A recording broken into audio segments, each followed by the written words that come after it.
Good morning. Kind of like this angle. It's a little bit awkward because of the hill. I'm kind of like this, but I do like it. I like having the sunlight behind me and the beautiful sky above. And my pigs are eating. And I saw this really interesting quote this morning. There's somebody on Facebook named Billie Jean, and I like following her. She usually has quotes every morning that are pretty inspirational, and it's Billie and then Jean, Jean. So if you want some inspiration added to your day, definitely follow her. But this was today's quote, and I really liked it. You've got these fake rules in your head that make you feel like you have to do this or that. You shame yourself over nothing. You block emotions and push them down. You never do or say what you really want to because of these unsaid things. Release these mental chains. And that was so powerful, because we do have these unwritten rules in our head that sometimes I don't even know where they came from. I'm sure some parent or some aunt or uncle or cousin or somebody said something at one time, and I'm like, oh, I can't do that. But it does seem like there's things that, we just came in with that are programmed. I think it's really funny whenever I take a drink of something, my pinky is usually out, and I think, good Lord, I must have had some mother in a past life that my pinky wasn't out. I must have gotten the crap beat out of me. And so I'm still doing it in this one, even now. And so I do think we have some things that maybe we come in with that are just, there are chains. And we need to allow ourselves to break those chains. There are these little fake rules in our head that no one else may know about. No one else may be following. But we feel this distinct need that if we don't do them, we're violating some natural order of things. And if you come up with one of those where, you're like, hey, this is a rule in my head and I have to follow it, then evaluate that rule. Why do I have this? An example I have is, I feel like as a mother, I should always be last.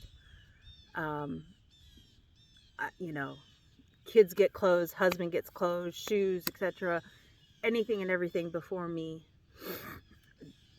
And that's just my picture of what a mom does. And I think that's true to a certain degree. But I can't skip myself either. And my husband knows that I struggle with that. Like, my underwear will be falling apart and I'll be like, I have to have new underwear. I'm so sorry. And he's like, why are you sorry? So, our pigs are very muddy. Completely changing gears a little bit here. And we had to move one pig in with another pig because we have a pig that's about to give birth. And so we wanted to give her solo space and everything. And it was horribly muddy.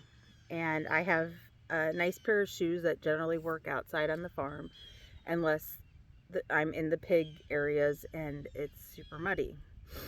And I really needed another pair of boots that would work in the mud. But in my head, I can't spend $100 or more on boots for me. There's just too many other priorities. And then I'll think of another excuse to why it's even more solidified. Like, My calves are huge, and I'm never going to find another pair of boots that are going to fit and fit snug enough and fit on my calves and all that. Like, it's not going to happen.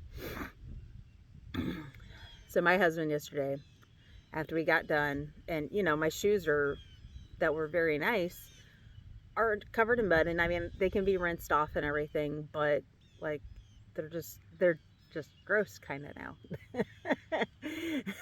So he's like, we're gonna go down, we're gonna get some more feed, and we're gonna look at their boots because we have a great hardware store here in our little town, and they have great prices on different boots and stuff. They don't hardly mark them up at all. Um, and so we went down there, and I looked through. I did not look at prices. I just looked at functionality, and because they're all pretty similarly priced, I guess. So it was a moot point at that. And he's trying to, like, he's bringing me boxes, and I'm sitting there with boxes, and I'm like, this just isn't gonna work. And I'm still like in my head with this rule, like, I just can't spend this money on myself. And he finds a pair, and they're a little tight in the calf, but now I don't have to worry about them slipping off either, which is my big thing. I like laces because I can cinch those suckers up, and I know my shoes are not coming off my feet.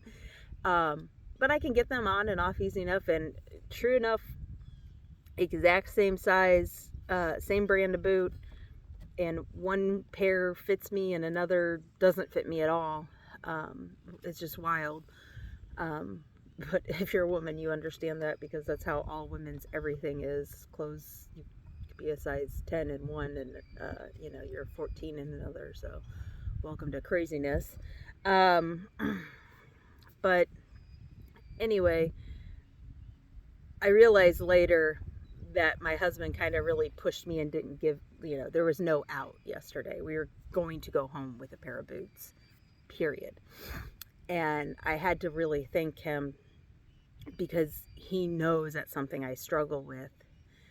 And I've done so much work on myself, but that worthiness factor as a mother, when you know that there's just so many other things to do. And when one of my daughters needed boots, I didn't think twice. And shoes, oh nope, here you go, let's get them ordered. When my husband says he needs this pair of boots, or I need more socks or whatever, okay, like, I'll figure it out. But for me, I don't say I'll figure it out. And so these unwritten rules, back to the point, these unwritten rules can really drive us, and you might conquer a layer, but then you circle around to it again, and you go, oh shoot, I have more work to do here. Because I do. And I think that's going to be continuous. It's always probably going to be something I fight with. I can rest way more easily now than I can spend money on myself. And they're both a feeling of worth and self-love. But I struggle with I'm going to spend money on myself here or there. So when you see these unwritten rules, address them. Why do you think that way? And I know where mine comes from, but and then decide how you're going to deal with it. And it may be something you keep dealing with for a long time or forever. Who knows? And it's really wonderful and amazing if you can have people who know about your little rules in your head that can say, hey, I'm going to help you here. Push. And those people are wonderful and amazing. And, if you're still alone and you don't have that support system, your tribe and stuff like that, that's okay too, because you need to work on some of those things solo as well.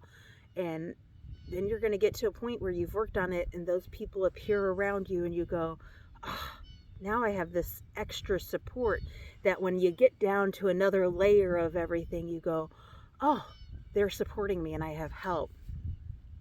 And maybe you never want that support and it's always going to be you solo, and that's okay too. I mean, we're all different, amazing people, and we all have so much self work we can do, and it's our choice always. That's free will. That's free will, baby. But it's wonderful and amazing, and that's why we're here, to have all these experiences and these challenges to see what we can do, see how we can grow. So I hope you enjoyed today's message, the quote, and I look forward to seeing you guys again soon. Have a wonderful day.